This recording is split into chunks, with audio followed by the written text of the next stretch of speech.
All eyes on Rafah. எந்த social media open பண்ணாலும் சரி, இந்த பிக்கு தான் நிறைய பேர் வந்து ஸ்டோரியாகவும் ஸ்டேட்டஸாகவும் வச்சு நீங்கள் வந்து பார்த்துருப்பீங்க. சரி, இதுக்கு மீனிங் என்ன அப்படின்னு சொல்லி தேடி பார்க்கக்குள்ள தான் ஒரு ஷாக்கிங்கான நியூஸ் வந்து கிடைச்சிது. இஸ்ரேலுக்கும் பாலஸ்தீனத்துக்கும் பல மாதங்களாக வந்து போர் நடந்துட்டு இருக்குன்றது எல்லாத்துக்குமே வந்து தெரியும். இஸ்ரேல் வந்து பாலஸ்தீனத்தோடைய பல பகுதிகளை வந்து அழிச்சிட்டாங்க. அதில் ரஃபான்ற அந்த பகுதி பாலஸ்தீனத்தோடைய அந்த கடைசி பகுதி தான் இன்னும் ஓரளவு கொஞ்சம் வந்து நல்லாயிருக்கு. 2 நாளைக்கு முன்னாடி இஸ்ரேல் அதிபர் கூட நாங்கள் அந்த ரஃபான்ற பகுதி மீது நாங்கள் தாக்குதல் நடத்த மாட்டோம்னு சொல்லிடுறாங்க. ஸோ அதை நம்பி நிறைய பாலஸ்தீன அப்பாவி மக்கள் குழந்தைகளோட அந்த பகுதியில் போயிட்டு டெம்பரரியாக டென்ட் போட்டு வந்து தங்கி இருக்காங்க.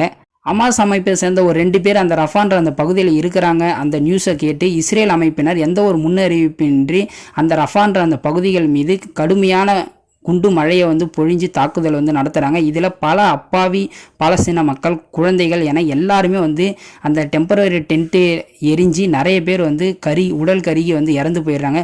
ஸோ இஸ்ரேல் பண்ணது சரியான்றதை கமெண்ட்